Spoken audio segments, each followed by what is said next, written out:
Donald Trump ఒక 5 రోజుల విరామం అని ప్రకటించాడు.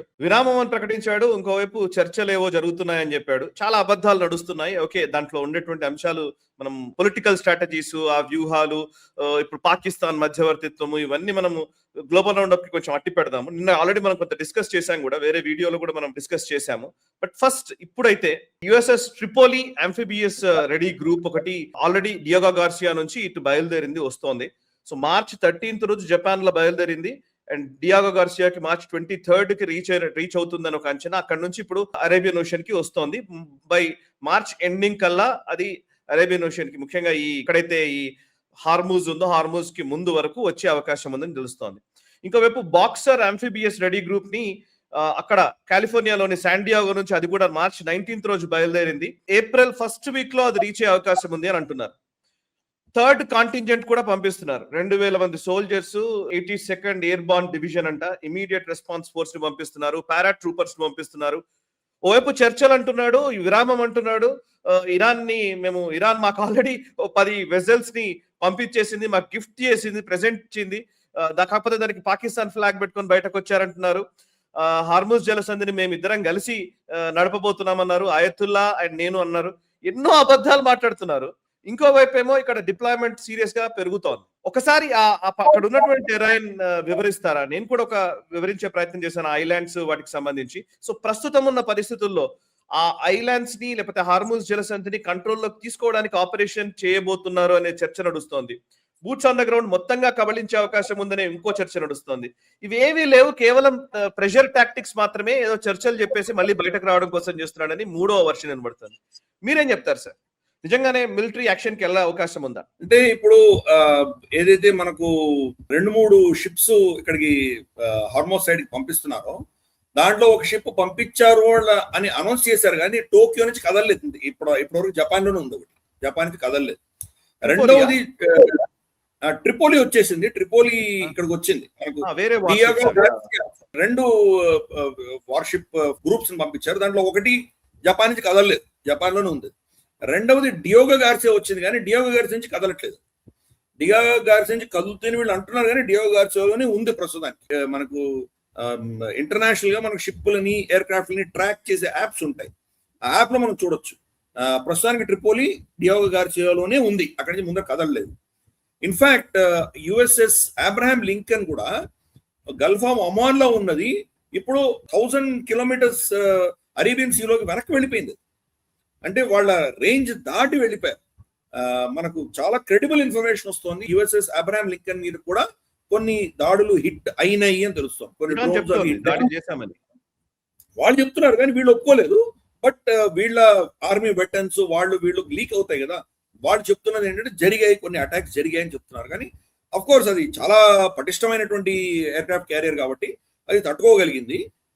కానీ దానికి స్ట్రెస్ ఏంటంటే కనుక 11 నెలలుగా సముద్రంలో ఉంది. ఇప్పుడు నార్మల్ గా అంతంతసేపు డిప్లాయ్ చేయరు. 5 నెలలు 6 నెలలు ఉంటుంది. తర్వాత మళ్ళీ కొంత రీఫిట్టింగ్ కో, మనుషులు మారడానికో, దానికి కావాల్సిన సర్వీసింగ్ వీటికి వెళ్ళిపోతుంది.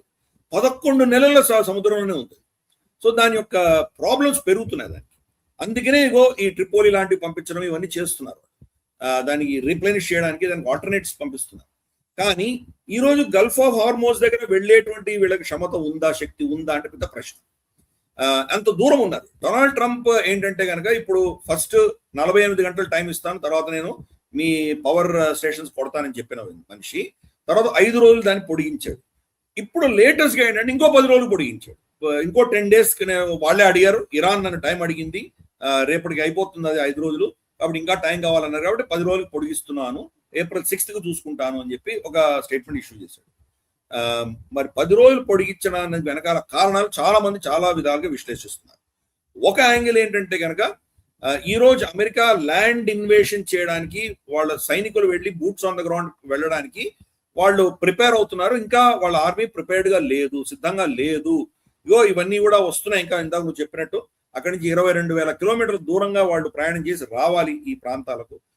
వాళ్ళ యుఎస్ఎస్ జెరాల్డ్ ఫోర్డ్ మనం చూసాము. దానిలో లోపల అక్కడ లాండ్రీ సెక్షన్ లో మంటలు వచ్చేసరికి అది హైఫా నుంచి వెళ్ళిపోయి గ్రీస్కి వెళ్ళిపోయింది. అది అవుట్ ఆఫ్ యాక్షన్, అది వెళ్ళిపోయింది. కాబట్టి ఈ పరిస్థితుల్లో అడిషనల్ మ్యాన్ పవర్ ని, అడిషనల్ సిబ్బందిని తీసుకురావడానికి వాళ్ళు వస్తున్నారు. ప్లస్ నువ్వు చెప్పినట్టు స్పెషల్ పారా ఫోర్సెస్, డ్రాపర్స్ అంటే వాళ్ళు పారాచూట్ లో డ్రాప్ అయితే కనుక ఎనిమీ లైన్స్ వెనకాల వెళ్ళి ఆపరేట్ చేయగలిగినటువంటి వాళ్ళు రమారమి 2500 మంది వస్తున్నారు అని మనకు తెలుస్తుంది. వీళ్ళు వచ్చేది ఎందుకంటే ల్యాండ్ ఇన్వేషన్ కోసమే వస్తారు. ల్యాండ్ ఇన్వేషన్ ప్లాన్ చేయడానికి డొనాల్డ్ ట్రంప్ కి ఆప్షన్స్ కావాలి అని అడుగుతున్నాడు. అంటే ఆర్మీ మేము సిద్ధంగా ఉన్నాం వెళ్ళడానికి అని చెప్పిన తర్వాత బహుశా ఇన్వైట్ చేయొచ్చు. ఈ రోజు వాళ్ళు మనకి ఇప్పుడు రెడీగా లేము, ఇంకా 15 రోజులు మాకు కావాలని చెప్పినట్టున్నారు, అందుకనే ఇది పొడిగించాడు. ఇంతసేపు ఏదో వాళ్ళు చర్చిస్తున్నారని ఇవన్నీ డ్రామాలు నడుస్తున్నాయి కానీ అంతకు మించి ఏమీ లేదు. సో దానికి వెయిట్ చేస్తున్నాడు ఆ సమయానికి. ఈ 15 రోజుల్లో ఇరాన్ మీద ఏదో విధంగా ఒత్తిడి తీసుకొచ్చి చర్చలు బ్యాక్ ఎండ్ లో ఏదో చర్చలు జరిగి ఏదైనా ఒక సమస్యకు పరిష్కారం వస్తే కనుక బహుశా ఇది డిఎస్కలేట్ చేయొచ్చు అన్న ప్రయత్నాలు జరుగుతున్నాయి. కానీ ఇరాన్ చాలా క్లియర్ గా చెప్పింది, మేము మీతో చర్చించము, మీతో చర్చించే సమస్య లేదు. అలాగే పాకిస్తాన్ మధ్యవర్తిత్వం కూడా వాళ్ళు తిరస్కరించారు. మేము కొడతాం మిమ్మల్ని, మేము విల్ స్ట్రైక్ అని వాళ్ళు ఉల్టా 5 కండిషన్స్ పెట్టారు. ఆ 5 కండిషన్స్ అమెరికా పెట్టిన 15 కండిషన్స్ కంప్లీట్ సరెండర్, దాసోహం అనే దిశగా వీటి కండిషన్స్ పెట్టారు. ఇరాన్ దాన్ని కంప్లీట్ గా తిరస్కరించి ఉల్టా వాళ్ళు 5 కండిషన్స్ పెట్టారు. సో ఈ పరిస్థితులలో Donald Trump is just buying time. ఇంకొక 10-15 రోజుల తర్వాత గ్రౌండ్ ఇన్వేషన్ చేయడానికి చేస్తున్నాడు. ఇప్పుడు గ్రౌండ్ ఇన్వేషన్ చూద్దాం. మనం మిలిటరీ ఎందుకంటే క్షేత్రంలో డిస్కస్ చేస్తున్నాం కాబట్టి గ్రౌండ్ ఇన్వేషన్ పాసిబుల్లా ఇది మనం చూడాలి.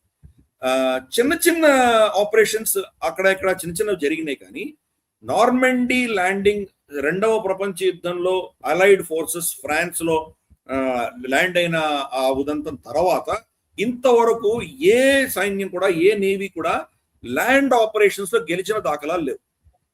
క్యూబా పక్కనే ఉంది అమెరికాకి. మరి ఇంత పెద్ద సైన్యం ఉండి ప్రపంచవ్యాప్తంగా ఇన్ని ఎయిర్ క్రాఫ్ట్ క్యారియర్స్ పెట్టుకొని ఇంత చేయగలుగుతున్న వాళ్ళు మరి క్యూబాని ఎందుకు ఇన్వైట్ చేయలేకపోయారు? ఈ రోజు కూడా క్యూబాని వాళ్ళు అష్ట కష్టాలు పెట్టిస్తున్నారు, వాళ్ళకి ఆయిల్ కట్ చేస్తున్నారు, చాలా విపరీతమైన దుర్భర పరిస్థితుల్లో వాళ్ళు ఉన్నారు. కానీ వీళ్ళు ఇన్వైట్ చేయలేనటువంటి పరిస్థితి. హైతీలో కూడా వీళ్ళు ఏం చేయలేకపోతున్నారు. సో ఎక్కడ చేశారు? మనం చూస్తే కనుక ఈవెన్ హిట్లర్, అంత శక్తి ఉన్నటువంటి హిట్లర్, యూ బోట్లు, షిప్పులు, అంతంత పెద్ద మషినరీ ఉన్నటువంటి హిట్లర్ కూడా ఇన్ని మొత్తం యూరోప్ అంతా తన అధీనంలో తీసుకున్నటువంటి హిట్లర్ కూడా ఆ 100 మైళ్ళ ఇంగ్లీష్ ఛానల్ దాటలేకపోయాడు.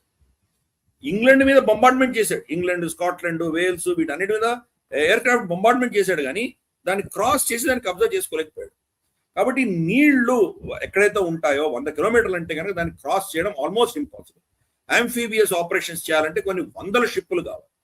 అక్కడ వాళ్ళు మైండ్స్ పెట్టుంటారు, దాన్ని తట్టుకొని మనం వెళ్ళి లోపలికి వెళ్ళడం అనేది చిన్న పని కాదు.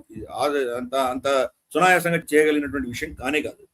ఈ వీడియో మీకు నచ్చినట్టయితే లైక్ చేయండి, 10 మందికి షేర్ చేయండి. అలాగే కామెంట్ల రూపంలో మీ అభిప్రాయాలను మాతో పంచుకోండి. Nationalist hub group of channels ను సబ్స్క్రైబ్ చేసుకుని తెలుగునాట జాతీయవాద జర్నలిజాన్ని ప్రోత్సహించండి. ఈ వీడియో కింద ఉన్న బెల్ ఐకాన్ పై క్లిక్ చేయడం మర్చిపోవద్దు.